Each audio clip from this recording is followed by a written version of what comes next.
All right, everybody, welcome to another edition of What's What BR. We have another very special guest with us, coming back to us again for a second time, Lieutenant Governor Billy Nungesser. How are you, sir? Doing great. Awesome. And I tell everybody, but I really mean it in your case, you got more important things to do than to talk to me. So I appreciate you taking some time, kind of filling us in on what's going on and kind of what's it life, kind of in your world right now. So to date us and just to talk about the elephant in the room, to put us there, we are one day removed of moving over to phase 3, which is great news, for everybody, I think, for the state and moving forward. But what's that mean kind of from your side of things? Well, I think it helps us see light at the end of the tunnel. This past Friday, I was able to meet with all the fairs and festival teams here in Baton Rouge as they look ahead and plan. Many that were canceled in the past year, rescheduled later this year or into next year. What does the fair and festival season look like? And I think going to phase 3 gives everyone hope that those numbers will continue to head south, and in a short amount of time, our doors will be fully wide open so we can have those large outdoor events that draw people and help support small communities all over Louisiana. And I'm one of those that is cautiously optimistic we're headed in that direction. That's awesome. I think it's good news. I've told everybody I've talked to over the last couple, I feel like there's been a shift over just the last couple of weeks. 2 months ago, people, I think we're still talking, what's going to happen or when it'd be nice. Now I'm hearing more of, things are going to happen, things are opening again. This is, it's kind of that movement that this is that sigh that, things are going to open. There's things to go do now. And people are talking about not in the hypothetical anymore. So. Yeah, absolutely. I think, more people are getting the vaccination. A lot of people that have gotten COVID are recovering. So less and less people are out there that are going to be exposed to it. So obviously that will help trend the numbers down. And if people continue to wear their mask, I think we're headed for a good place for Louisiana and for tourism as a whole. And hopefully those numbers will continue to head south and the doors will open and we can look forward to getting back to somewhat normal activities. Absolutely. Well, I would like to beat up on the COVID, but just, from the quick, kind of talk point here, we just had another, CARES Act jump through. We've got $5.2 billion looks like it's making its way, to Louisiana. Where do you see that falling kind of in your world, your wheelhouse? Where's that, is that hitting the places we want it to? Well, hopefully so. First and foremost, we want to make sure those industries and people that have lost their jobs get their stimulus checks. But on top of that, it's going to be important to get some of that money to the marketing and promotion of the state. In the last round, we were able to get $5 million. We gave right over $4 million out directly to all the convention and visitor bureaus, to the restaurant association, to the brewery trail, to the charter fishermen. We made sure we got that money out to people that know best how to promote their area, their town, their city. And then the little bit of money we kept in-house here, we set up a portal where everyone could share their stories. And we also used some of that money for research. So we will know exactly when and where we need to promote to get the most bang for our buck as the doors open back up. For instance, we've been promoting staycation and a drive market. It has been greatly successful in getting people to drive to Louisiana. We still offer, if you stay 3 nights at a state park, you get the 4th night free. That has helped us have our best year ever at our state parks, getting people in that drive market.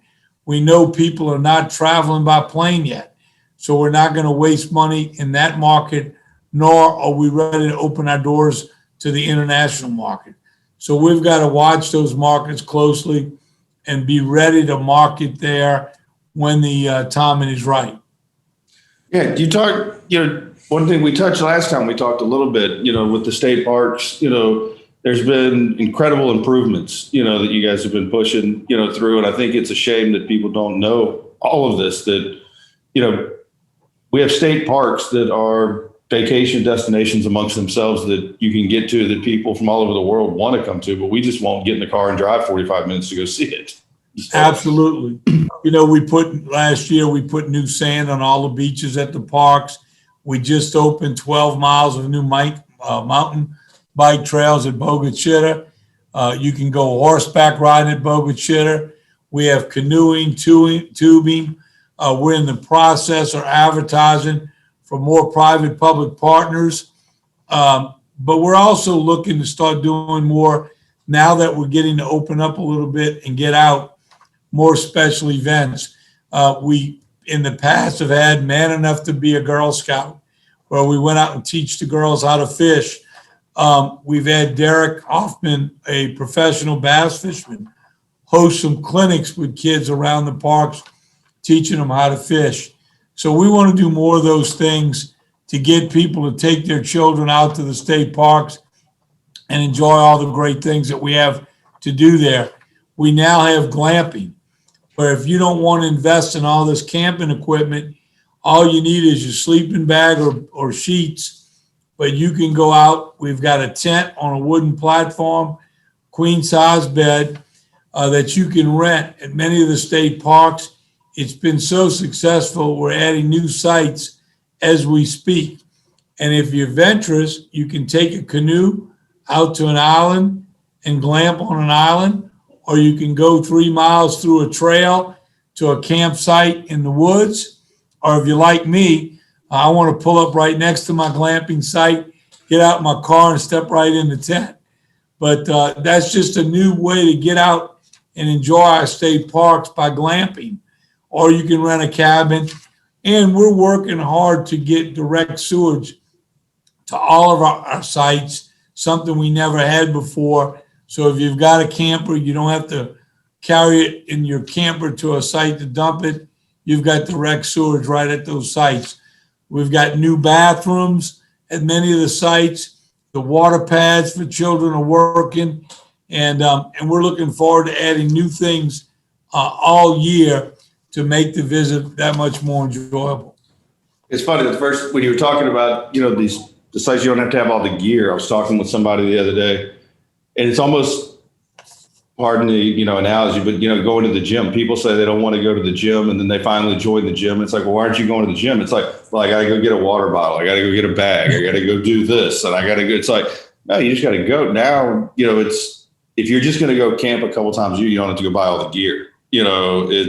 You guys have set this up to where it's kind of a no-brainer at this point. Like, drive to it, try it out. If you don't like it, if anything, drive back. But you didn't have to go invest all the money in the gear, to be able to do it.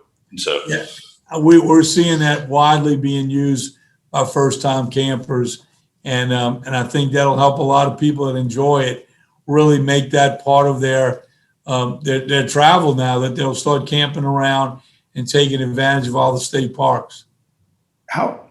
We've got an incredible, the state parks that we have, but we've got to have, more than most, right? And more variety, I think, would pretty much almost anybody. Well, yeah, the thing I think that's special about our parks is you've got some, like Bogue Chittor's got a cliff into a beautiful river you can tube in. We've got some beautiful lakes. The fishing is incredible. One of our parks even has rainbow trout that was stocked by Wildlife and Fishery. You got Toledo Bend, which was the #1 bass fishing lake in the world 2 years in a row. And some of the cabins and the scenery is incredible. We've got a 1,000-year-old tree at Shamanohawk that you can actually canoe inside. People have come from all over the country to do a selfie in that hollowed out tree in the swamps. Just unique things that you just don't get everywhere right here in Louisiana.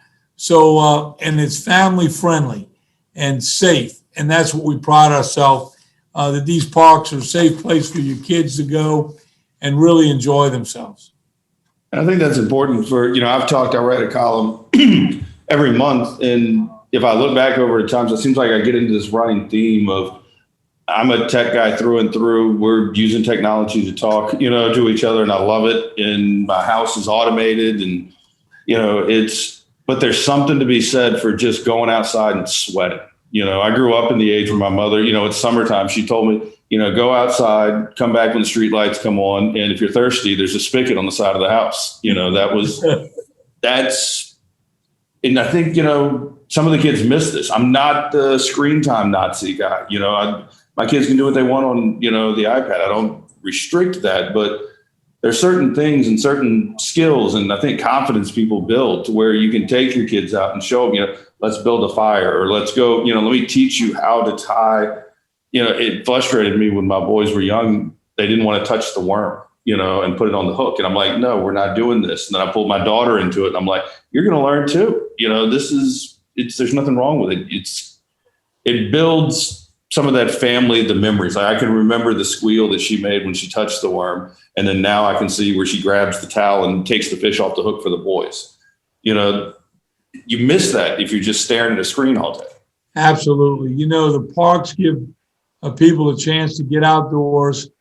And, we've got fishing piers, we've got great campsites and walking trails galore and a lot of birds. And some of the parks in North Louisiana, they've actually spotted bear in those parks.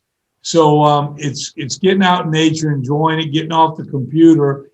And we're seeing more and more people taking up mountain bike riding. RV sales are through the roof. People are canoeing. You can actually rent canoes at several of the parks now.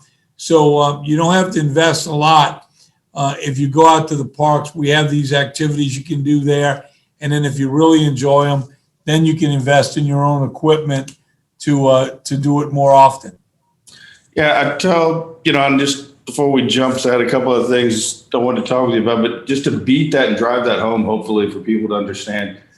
For all of us, if we all took a minute, I'd challenge everybody to think back, on those kind of either memories with your kids or with your parents or family. Like, what were you doing? What was it? And rarely, I think anybody's going to come up with, oh, I remember that time we were at the restaurant and my kid's face was down staring at their phone, or we all sat on the couch and we were all just looking at our phones together. That was such a good time.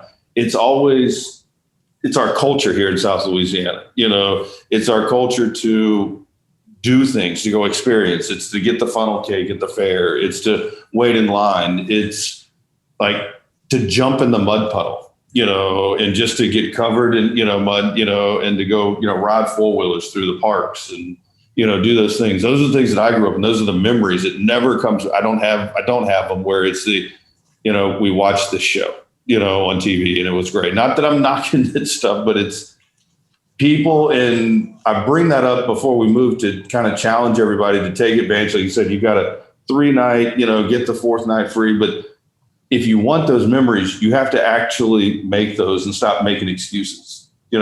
Get up and go. It's, you're not just going to all of a sudden go, man, that was a great, experience. And you magically showed up there. You just got to go online, find a place, book a room, book a cabin, book a spot and enjoy it. It's your family. You're not going to get the time again. And you guys, thanks to your leadership, I can, the investments have been made, to do that to where, I would equate, some of what you're doing. There's an old story that I've heard, and I believe it was George Steinbrenner, with the Yankees. We brought everybody in and said, what are we in the business of? And people would say, oh, well, we park the cars and, I'm in the business of concessions and I'm in the business of that. And he stopped everyone and said, no, you're completely wrong. We're in the business of making memories, of the smell of the grass, the crack of the bat, all those things. That's, when you guys are putting safety, barriers up or cleaning the parks or bringing the sewer, it's not about like, hey, we're in the sewer business. It's like, no, we're building an experience for families to go enjoy in our state and to bring people to our state to enjoy that as well. So I think people really need to think of it like that. Yeah, you're absolutely right. I tell you, we get letters all the time about people that go out and didn't realize how beautiful the parks were, camping, building a fire at night, or walking along the beach of Lake Pontchartrain when the sun's setting. Those special moments, it hits home when you get notes or pictures back from people telling you they didn't realize how beautiful the parks were, and they were glad they got out and enjoyed them. Absolutely. Well, tell me, there is a lot going on. I'm looking through some things. I know you were very instrumental in helping, down in Lake Charles and going through all that stuff. We're having a spring cleaning, that we're looking for some volunteers for, to get down there and help, right? Right. Well, absolutely. Lake Charles area all the way down to Cameron is still cleaning up. There's still a lot of debris. We've been over several times, Volunteer Louisiana, everything from gutting homes to cleaning up neighborhoods. Now they're making a real push just to clean up all the area that needs cleaning up. And we're asking people, even if you can't get over there for that cleanup assignment, to go out in your neighborhood and just clean up a part of Louisiana. Through this shutdown, a lot of people have not been out, but we still have litter all over Louisiana. And I look forward to one day when we can not have litter or talk about litter in Louisiana, because as we all know, when you go to a park or turn on a highway or enter a community, if it's litter free, it gives you a whole warm, fuzzy feeling than seeing that litter all over the streets. So we're really making an effort now to clean up Louisiana. They're asking people to use the hashtag Spring Clean LC for Lake Charles, as people are going to different areas of Lake Charles and just getting out there and helping clean up Lake Charles that still has a lot of debris spread out all over from the hurricane. And I tell you, when volunteers show up to help in an area, especially an area that has been devastated like Lake Charles, it really means so much to the local people to see people coming out and helping in their community. I know from someone that rode out Katrina 14 miles from the eye, it was those volunteers that showed up to help that helped keep you going immediately after the storm and even years after, as they show up to continue to help get your community back up and running and cleaning up that community. Absolutely. Well, tell me, what's going on? We're early March to date ourselves a little bit, but there's something, the Grammys, a live event, that I'm hearing rumblings or. Yeah, well, what we're doing is we're celebrating Grammys virtually. We always have local musicians. This year is no exception, several nominees. And so we're taking Louisiana, kind of a virtual thing, Tuesday, March 9th at 7 p.m. And it gives people a chance to celebrate the Grammys right here from Louisiana. And we try to do something every year to honor those past winners and the people that are nominated this year. So on March 9th at 7 o'clock, you can tune in on Facebook or YouTube, and we're going to celebrate the Grammys right here in Louisiana. There we go. Well, you guys, there's, one other, we've got the Louisiana Civil Rights Trail .com, the website. It's launched now, right? I think we touched a little bit on this before, but. Right. We launched it. We wanted to launch it in Black History Month, which is February. We had originally planned to go out and host events around the state. We have 19 sites identified for those markers will be installed. But we wanted to wait till we could have a big celebration in person. There were so many people over the last 2 years. We went around the state, interviewed people, held public meetings to get the history here in Louisiana. And we joined the other southern states, which has been a big draw in Alabama, Mississippi. Well, that trail will now continue into Louisiana. And we think will give us not only a great educational tool, but will also be a large draw for tourism in the future. These first sites were picked out of thousands. It's a work in progress where we'll continue to add sites and things that have happened around Louisiana during the civil rights movement. So much of that was launched right here in Louisiana. So we thought it important to highlight those people and places that played a role in that historical time. That's amazing.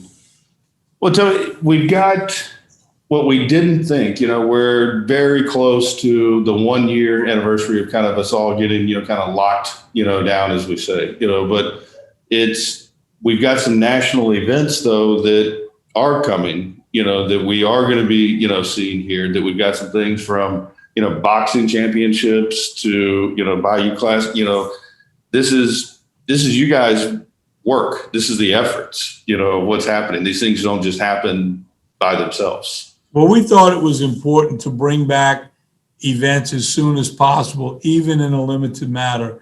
The Bayou Classic will be in Shreveport. We've got the Olympic trials for boxing in Shreveport. We've actually got dates for the French Quarter Fest and Jazz Fest later this year. We thought it was important to try to reach out, lean forward. Hopefully our doors will be completely back open to where those events won't have to be scaled back, but at least we've got a date. We see light at the end of the tunnel. We've got the Zurich Classic planned in April, which is broadcast around the country, around the world, and hopefully we'll be able to let people enjoy that event as well. But as many of these events, fairs, festivals, that we can set a date and get started working on having a successful event, and hopefully we won't have to scale back the crowds, but if we do, we can still host those events with a limited amount of people wearing their mask and see something start to come and that we can start looking at somewhat normal times again.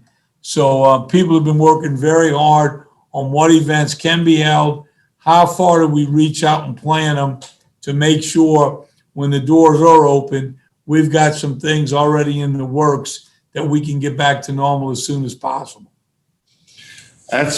Well, you said the Zurich Classic. I don't think even if we were at 120% capacity, we could get into that thing.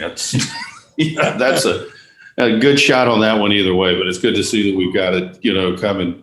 And I think it's encouraging just to see that we're talking about it. It just seemed, 3 months ago, it didn't seem like people would even consider it, and now we're actually, things are on the books, things are moving. And I think that's what this is about, right? It's getting the economy kind of moving again. It's getting people, back out into the culture that we chose to live in, getting into the parks, getting out to, some of these events, working together, as I said, building those memories again. So.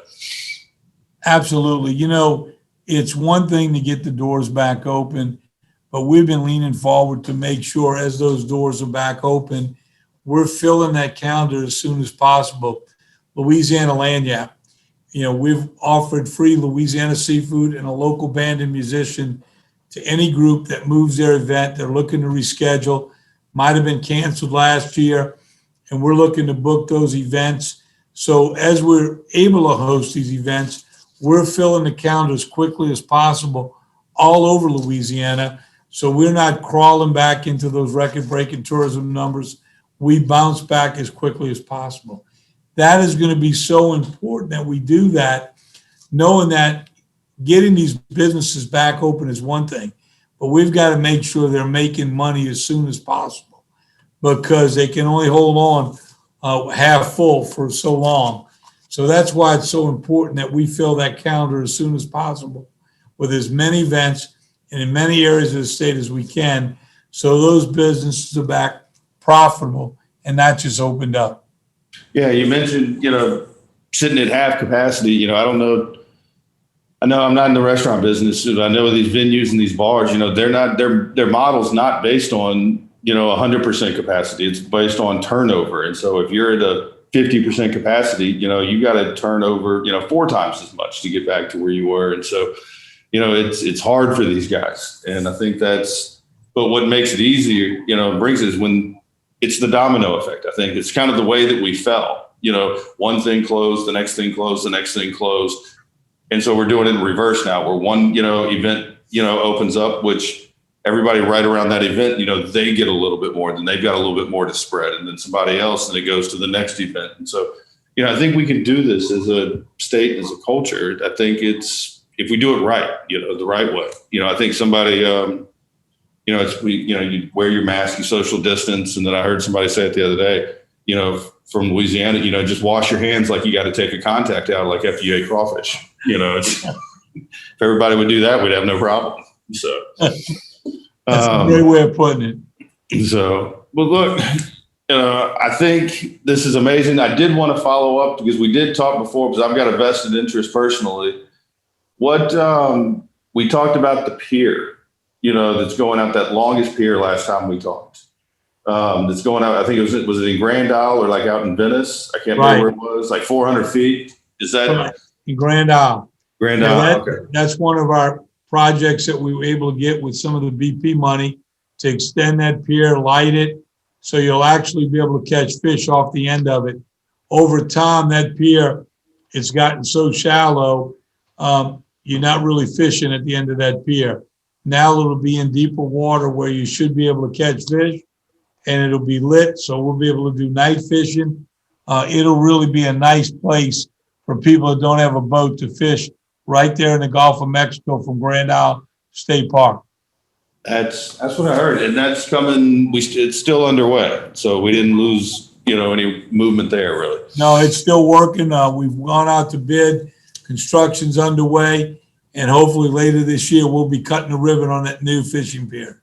I'm gonna be there with you when you cut it. So, well, look, sir, I appreciate the time. I know you've got a million things to do, and like I said, you got other more important people to talk to than me, and I appreciate you taking some time to fill us in. The work that's being done, I can't thank you enough on the state park side of things. I know everybody's got questions. Hopefully you're doing well as well. So hope that's good. Anything we can help you with, we'd love to do it. You're helping everybody else. I appreciate the time. Thank you so much. Have a great day, and remember, get out and staycation and visit Louisiana. Visit a part of Louisiana you haven't seen. I promise you won't be disappointed. Absolutely. People want to do it from all over the world. Just get in the car and just drive for an hour and a half. You'll find something. So thank you, sir. Have a great day. You too.